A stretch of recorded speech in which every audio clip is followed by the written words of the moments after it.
The Finest is back with yet another paleontology video for you all, so anyways, enjoy. The animal kingdom today is reasonably varied. We've got cute and cuddly critters we welcome into our homes, and pesky, irritating ones we frequently kick out of our homes. Doesn't mean you have to show a movie clip in a supposedly educational paleontology video.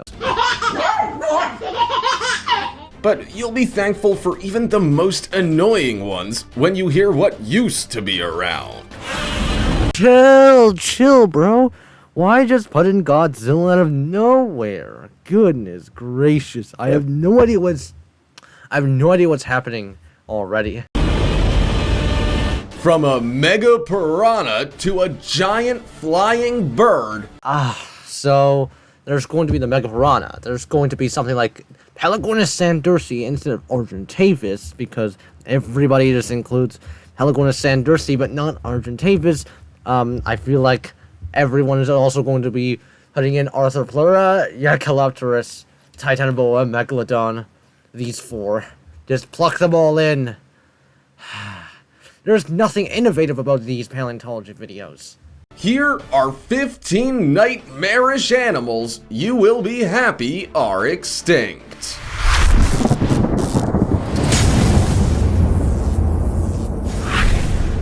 Number 15. Helicoprion shark. Goodness gracious.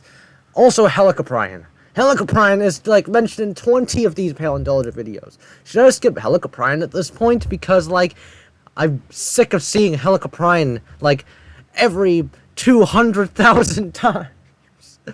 Gosh.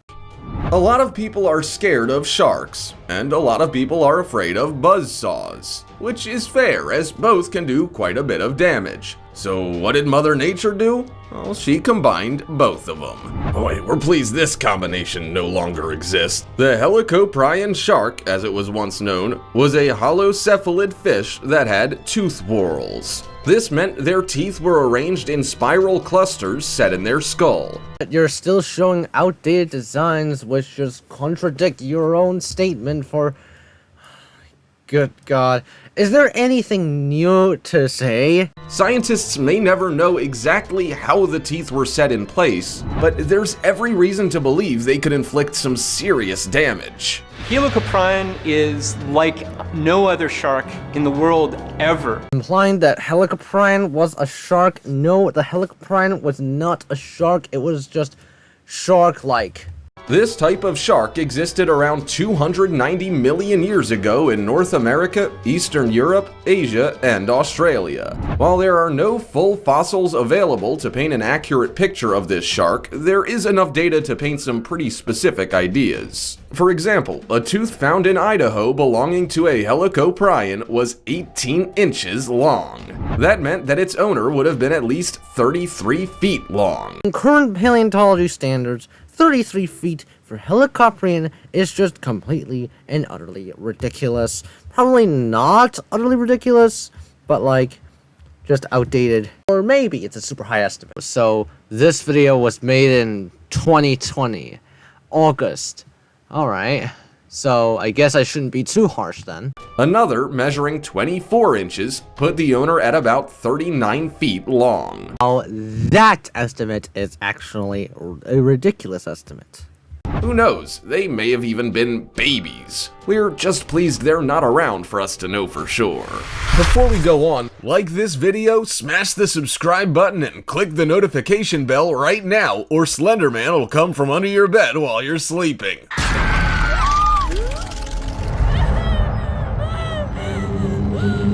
Number 14. Titanoboa. Like, I don't think it's going to bring anything new to the table, but, like, who knows? It could be completely ridiculous. The Titanoboa could have been the creature of your worst nightmares. I shouldn't expect that much, you know. Coming from the Finest, talking about Titanoboa for probably the 17th time now. But thanks to its extinction, something less scary, like a tarantula or boa constrictor, takes its place in your mind. Trust us, that's better. The Titanoboa was a 42-foot-long snake that lived in northeastern Colombia. They lived during the Middle to Late Paleocene epoch, which was a 10 million year period after the Cretaceous-Paleogene extinction event. So, you're implying that the Cretaceous-Paleogene extinction event occurred around 70 to 68 million years ago, which is just not true in the slightest. So about 60 million years ago. If the name Titanoboa, which means Titanic boa, is anything to go by, then you know this animal's gonna be huge. In fact, it could weigh as much as 2,500 pounds. If you don't think that's all that heavy, then think again. 2,500 pounds is about 7/10 as heavy as a car. Implying that every single car is the same. Like, there is a difference between a full-on SUV and a Lamborghini Huracan. It's about half as heavy as a rhino and 2 times heavier than a grizzly bear. Scared of horses? This snake was about 2.5 times as heavy as one. Snake lovers, even though you couldn't see this monster in its live form, you could see it in person. Oh, hell no. What even is monster stuff? Just stop calling everything monsters for a second. Just treat them as animals, not monsters. They are animals. There used to be a full-scale replica of it at the Grand Central Terminal in New York City as a promotion for the show Titanoboa Monster Snake in 2012. Number 13. Pentecopterus sea scorpion. Good thing that it's not the Helicoprion. God, I have seen that thing a bazillion times, so it's good to see its cousin and not that. Sea scorpions were scavengers and predators that inhabited the waters during the Paleozoic era. Most species were pretty dull, if we're being honest. They would crawl along the sea floor, sometimes on land, and they were relatively small. They died out millions of years ago, and no one really batted an eye. But there was one type of sea scorpion that has caused people to stand up and take notice. And that's the Pentecopterus sea scorpion. This type of sea scorpion existed 467.3 million years ago. Okay, so I'm gonna assume this is a movie clip, even though I'm probably completely wrong. This is not a true scorpion, as you can see, and it feels more like a CGI, just like Jurassic Park / Jurassic World. And was definitely nothing like its relatives. It was huge. They had 2 or more pairs of spines and could grow up to 5 feet 7 inches long. At the time of its discovery, it was one of the largest arthropods ever found. But after it was discovered, another one took that title. The Gigantopithecus renania arthropod. Oh no, did I just jinx it? Probably not, because the Dunkleosteus is not the main topic here. It's the Pentecopterus. Was found to grow over 8 feet tall. Studies suggest that the Pentecopterus had a narrow body and giant limbs that grasped and trapped prey. And given its size, who knows whether humans could have been on the menu. What should I even say about this supposed video of Pentecopterus and all the monster treatment and all that? Good word. Number 12. Walking worm. Ah, I forgot hallucigenia. I should just skip the hallucigenia right away. Number 11. The Dunkleosteus. It's made in 2020, so it's probably going to have an outdated estimate. A lot of people are scared of sharks. Like, a lot. But then you ask the same people if they're scared of fish, and many of them will say no. We're giving you this one opportunity to take that back. The problem is that it is a prehistoric fish, the Dunkleosteus. The Dunkleosteus is prehistoric and not something that, whatchamacallit, like, Not something that you should be scared of today. Once you learn about the Dunkleosteus existed around 360 million years ago and, thankfully, doesn't today. It was one of the largest known sea creatures, and there was nearly nothing as powerful as it. It's time, yes, but everybody just forgets about the late 60s. Good God. Can people just begin to mention late 60s for once? It grew over 32 feet long and was covered in thick armor. And as I guessed, the dude set the outdated estimate for the Dunkleosteus. How fun and just how innovative. So it was pretty safe from other animals trying to attack it. But that's not even the worst part. Not only could no other animal eat it, but it could eat pretty much anything itself. Instead of teeth in its jaw, it had sharp bones. And because of its 4-bar linkage jaw mechanism, it could open its jaw to nab prey in as little as 20 milliseconds. Cool facts, but like, there's nothing new to the table. Jeez, I have no idea what even is going on.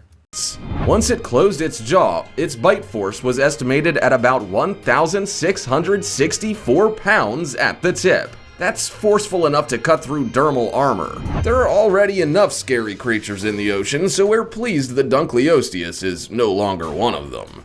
Number 10.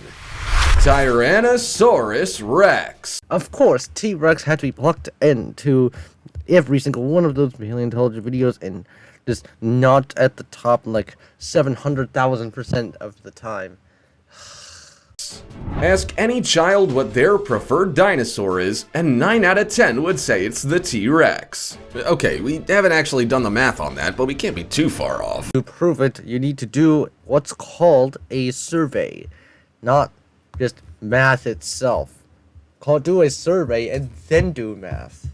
That's the way. But we're pretty confident that if those same kids saw this dinosaur in person, they would have a new favorite. Like maybe just an ordinary sized reptile or lizard that doesn't want to eat you for breakfast. The T-Rex was the largest of the meat-eating dinosaurs ever to live. Ironically enough, that statement is correct because the T-Rex has the biggest mass of any known land predator. Its 4-foot-long jaw made light work of most animals, and it had intense bone-crushing power, or so we've heard. Fossils show that the T-Rex would grow up to about 40 feet long and 20 feet tall. Y'all trying to make the T-Rex look like the Clash of the Dinosaurs variant, which it's stupidly tall. It also had muscular thighs, like it had completed a double leg day at the gym, and a powerful tail that helped it move. Thanks to its 5-foot skull, it also had no problems taking care of prey that was nearly as large as it.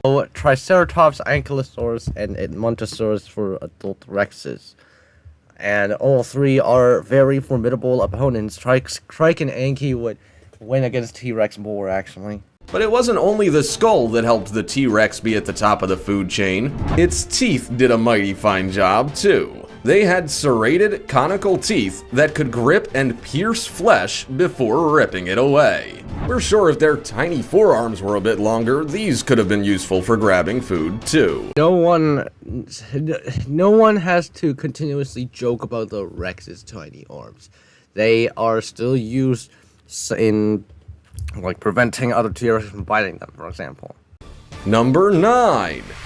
The Anomalacaris. Yes, I could still include that thing because the Anomalacaris isn't mentioned as much in those crazy paleontology videos as stuff like the Arthropoda and Helicoprion and whatever. Shrimp is delicious, and the ones we see today are quite small, right? Great, let's keep it that way. Because could you imagine a giant shrimp? Now that is a thing of nightmares. Everybody's just calling Anomalacaris a giant shrimp.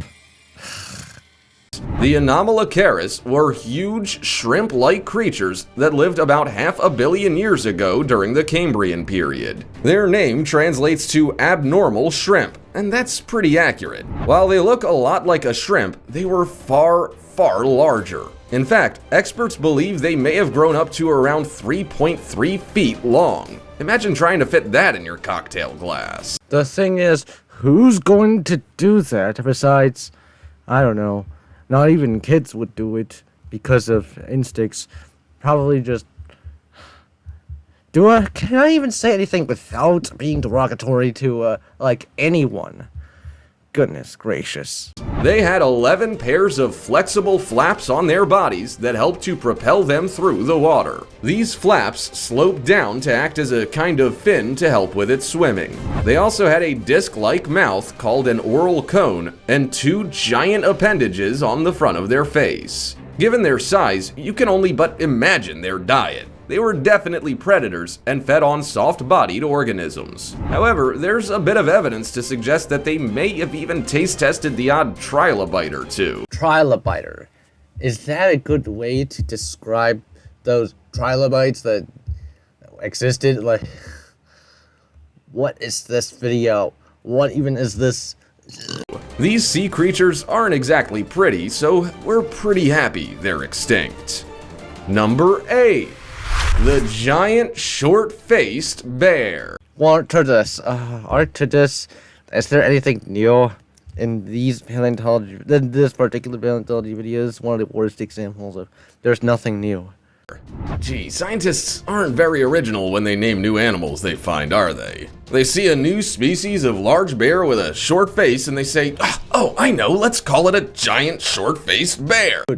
Just... Now, don't assume the scientists are not going to call it scientific names, because those scientists, paleontologists, whatever, they're going to call them scientific names like Arcturus cibus, Arcturus pristinus, like that. So that's what we've got here, a giant short-faced bear. Okay, it's probably not Jurassic Fight Club by the looks of it, because Jurassic Fight Club's... What did Jurassic Fight Club do again? It's just short-faced bear slapping the... It's Arcturus slapping the American lion away. This bear lived throughout North America during the Pleistocene and is thought to be the largest land carnivore of the time. However, more recent studies show that this bear may have been an omnivore, taking advantage of whatever food source it could find based on where it lived. The size of these bears, while described as giant, actually differed quite a lot. That's why scientists now believe there may have been several different species, all under the one Ursidae bear family. Both males and females could grow up to 11 feet tall while standing on their hind legs, and about 5 feet at their shoulders. No, not Jurassic Fight Club. Jurassic Fight Club. I just jinxed that, didn't I? Goodness gracious. Females weighed between 660 and 880 pounds, while males could weigh up to a whopping 2,200 pounds. That's the weight of 2 grand pianos. Alongside having a varied diet, they also lived in all kinds of terrain. You could find them in grasslands, woodlands, tundra, forests, and nearly anywhere. So that's why we're pretty happy they're extinct. If they could live anywhere, then imagine coming home with one in your living room. Like any other or every other organism, they need to have some condition for them to actually thrive. Take those conditions away and they will just die. Number 7. Megapiranha. 287th time the Megapiranha is mentioned in these crazy paleontology videos. Between 8 and 10 million years ago, the world rejoiced. The Megapiranha was finally extinct. My god. Why do you have to treat the Megapiranha like some sort of public enemy or something? And the oceans all of a sudden became a much safer place. Most people today know just how terrifying a regular piranha is. They're feisty, awful, horrendous little creatures. So you can only imagine what a fish is gonna be like with a name like Megapiranha. Nothing good, that's for sure. My goodness gracious, what even is going on here? Just, why is Megapiranha being treated like this? What is this treatment? Should I just call it Megapiranha treatment? The Mega Piranha lived during the late Miocene and was a 22-pound, 28-inch fish with a nasty attitude. They had double rows of zigzag teeth and a bite force of more than 1,000 pounds. If they still existed today, you would never be able to swim safely in the same bodies of water as them. Okay, like, I'm not going to downplay their danger, but would they even bother to eat you at first sight? Probably yes if they're hungry. But if they're not hungry, then they're not going to. If you don't believe us, then know this. The Mega Piranha formed part of the show River Monsters: Prehistoric Terror. For a monster, I should have seen that term coming because, you know, it's from the finest. What do you expect? On it, the host talked about their capabilities compared to the modern-day piranha. Even comparing the size of the two was like comparing chalk and cheese. The modern-day piranha is a mere fraction of the size of its prehistoric relative. We quite like our limbs, so we're pleased this fish is no longer around. This stuff is just incredibly... What even am I trying to say anymore? This stuff is just incredibly mainstream syndrome stuff. And it's just catered towards toddlers who don't know any better. Number 6. The Gigantopithecus. I'm also going to skip the Gigantopithecus because the Gigantopithecus is mentioned like 2,000 times. Number 5. By the way, that shows the giant orangutan. There are movie clips that show that there's a giant orangutan from Jungle Book. Live action. The Stethacanthus. Out of all shark species, the Stethacanthus wasn't exactly the most notable. It lived during the late Carboniferous epoch and died out about 298.9 million years ago. It also only grew up to around 2.3 feet long, so it wasn't exactly heart attack evoking like the Great White. But it's so rude. So why did you put it in the title anyway?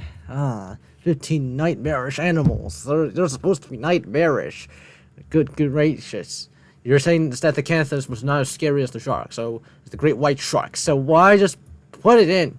But that doesn't mean this shark wasn't a menace, and it was. What it lacked in size, it well and truly made up for in being that annoying little sibling of the shark family. It seemed like every feature on their body was there just to annoy other animals. Goodness, why do you have to assume that's the case? This is just completely stupid statements of the Stethacanthus. I haven't heard of those before. The spine or ironing board-like thorn on the male's back was used to clamp to the stomachs of larger marine animals and even for frightening away predators. It also had a pectoral fin whip, which is believed to have been used during mating. And let's not forget the teeth. These sharks had individual teeth in tooth whorls that they would use to eat small fish, brachiopods, and even other sharks. Unfortunately for a Stethacanthus, Stethacanthus was not... Right. So first off, the Stethacanthus had different sizes depending on species. Length, according to length, even though size determined by mass, we can definitely say the S. productus is bigger, S. altonensis is smaller, because of their length, and therefore their mass, their volume. But also, there really is not much to bring to the table. The Stethacanthus wasn't at the top of the food chain, but he certainly wasn't at the bottom. Number 4. Andrewosaurus. The Andrewosaurus is not your everyday extinct animal. In fact, it's hard to even pinpoint what current-day animal it looks like. It's almost like Mother Nature took a horse, a sheep, and a goat, then stapled them all together. It's actually more closely related to hippos than any of these 3 animals that you mentioned. Even then, you don't get close to what Andrewosaurus looked like. They were carnivores that were as tall as horses and weighed nearly a ton. Probably just outdated. The omnivore thing, when did the omnivore theory come from?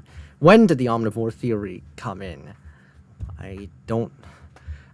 Okay, can someone please tell me? In some ways, they looked like wolves, but they didn't have claws on padded feet. No, these odd beasts had hooves. While they could take down their own dinner, they were also happy to just pick away at what other animals found. According to scientists, they would also search for carrion on beaches. Good thing is Clash the Dinosaurs even correctly states that predators hunt and scavenge when they need to be scavenging. They existed in Mongolia during the late Eocene era. There was no such thing as a late Eocene epoch or a late Eocene age. And would grow up to around 18 feet long and nearly 7 feet tall. They were definitely not animals you'd want to come across in a dark alley by yourself, that's for sure. Fortunately, these scavenging meat eaters have been extinct for a long time, but they still take the title of the largest land mammalian carnivore to have ever walked the earth. Number 3. The giant Teratorn. You're talking about the Teratornis. Oh, Titanoboa.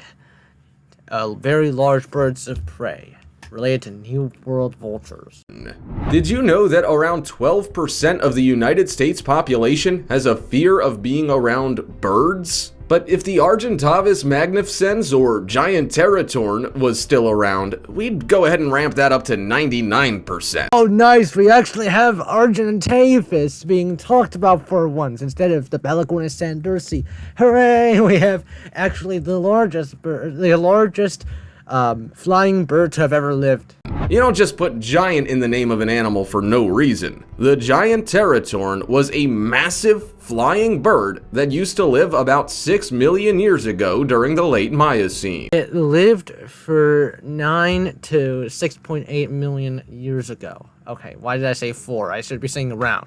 Thankfully, it's not around today. And we're not exaggerating when we say massive or huge. If you were hit by one of these while it was out flying, you may even end up in a coma. I could actually potentially kill you if it hits you hard enough in the right part of your body. They had a wingspan of up to 30 feet, and their wing area was about 87.3 feet squared. Their height was pretty terrifying too. They were as tall as 6.6 feet and weighed up to 171.6 pounds. Imagine having a close encounter with something flying through the air weighing over 170 pounds. With this much force, it's probably going to kill someone. Maybe if someone is fat enough, then they could actually absorb all the blows and survive. But, okay. Is that fat shaming? If so, then I'm sorry. It would be purely terrifying. We don't know much about the giant Teratorn's behavior, but we do know that they were not that great at flapping flight. Their wings were better for soaring, and they could often only fly for short bursts. Number 2. Terror bird. Okay, that is the entire family of Forest Rackidae. There's Forest Racos, and there's Kalinkin as well. Forest Racidae, or terror birds, are definitely an animal you'll be pleased does not exist today. For if it did, we'd be spending a lot more time cowering in our homes than we already do. Terror birds were large, flightless, carnivorous apex predators that lived during the Cenozoic era in South America about 1.8 million years ago. Lived all the way until 100,000 years ago.